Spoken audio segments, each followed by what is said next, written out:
राजस्थान के जैसलमेर जिले में मंगलवार दोपहर एक निजी बस अचानक आग की चपेट में आ गई और यह हादसा पूरी तरह से दिल दहला देने वाला था।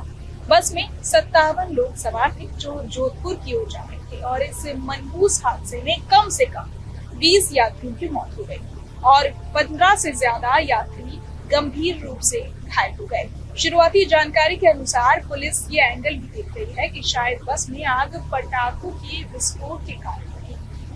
इस घटना ने कई परिवारों की खुशियों को छीन लिया, खासकर उन लोगों की जिनकी योजना दिवाली की छुट्टियों को मनाने की थी। महेंद्र मेघवाल और उनका पूरा परिवार इसी बस में सफर कर रहा था।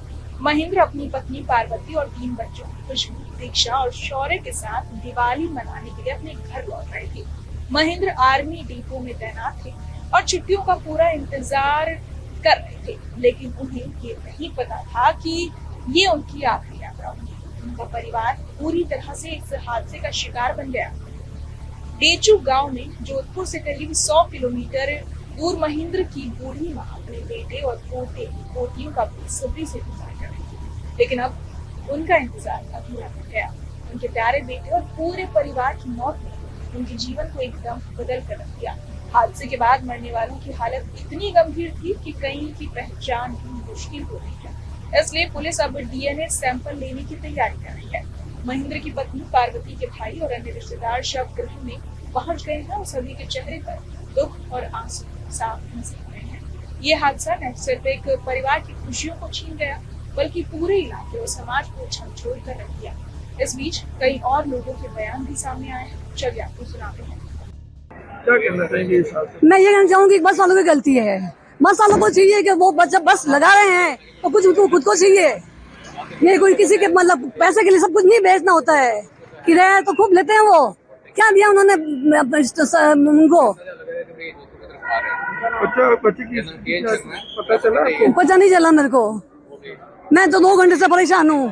मेरे को तो कुछ न कुछ करना है, इसके लिए कार्रवाई करनी है। मैं नहीं रह सकती। सडनली न्यूज मिली थी कि भाई यहाँ पे हादसा हुआ है और जैसलमेर से रेफर किया गया है, तो वहाँ के जो भी लोकल थे हॉस्पिटल वाले उन्होंने कांटेक्ट किया। अब स्थिति क्लियर नहीं है कि पहले बोला कि एमडीएम में आ रहे हैं, फिर बोले एमजीएच में आ रहे हैं। वस्तु स्थिति क्लियर नहीं है, ना प्रशासन कुछ बता रहा है कि भाई कौन कितना एडमिट है कितना नहीं है। अब उसी का वेट कर रहे हैं कि कब आए और कब उनको स्थिति से क्लियर में अपने बच्चे से मिल पाए। कि जैसलमेर के अंदर ऐसा हादसा हो गया है, तो हमने वहाँ से संपर्क किया और वहाँ से मैं तो धन्यवाद देता हूँ पुलिस प्रशासन को कि उन्होंने इतनी एस्कॉर्ट लगा करके फौरन वहाँ से एम्बुलेंस को रवाना कर दिया। बाकी मरीज नाजुक स्थिति में हैं, लगभग 32 मरीज हैं। करीबन 15 एम्बुलेंस वहाँ से जैसलमेर से वहाँ रवाना किए और हर मरीज के लिए व्यवस्था ठीक है। बीच में भी जब भी हमने कहा रोको, इस मरीज को इस मेडिसिन की जरूरत है, तो हमने मेडिसिन भी बीच में उनको मुहैया करवाया। बालेसर में करवाया, देसू में भी करवाया। बीच में किसी के पेशाब की मेरा खुद का भाई है, सगा भाई है, रियली भाई है मेरा, जो उन्होंने जैसलमेर से पोखरण तक का सफर किया था। जैसलमेर से वो आ रहे थे, टेक्नीशियन है काजी डिपार्टमेंट के अंदर। आपको कैसे सूचना मिली?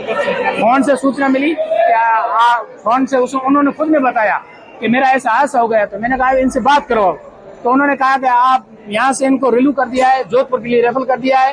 लगभग 32 के करीब घायल है, नाजुक स्थिति में। आपके तो परिजन है? मेरा परिजन एक ही है। कितना % घायल हो? वो लगभग 50% घायल है। इस दुखद घटना ने ये भी दिखा दिया कि जीवन में कभी कभी खुशी और उम्मीदें जल्दी मातम में बदल सकती हैं। पुलिस और प्रशासन पूरी कोशिश कर रहे हैं कि सभी पीड़ितों के परिवारों को सही मदद मिले और घायल लोगों का इलाज जल्दी से जल्दी हो। महेंद्र और उनके पूरे परिवार की मौत ने इससे दिवाली को दुख और शोक में बदल दिया है और उनके परिवार का हर सदस्य अब उनके बिना ही इस दुनिया में रहना नहीं सीखता है।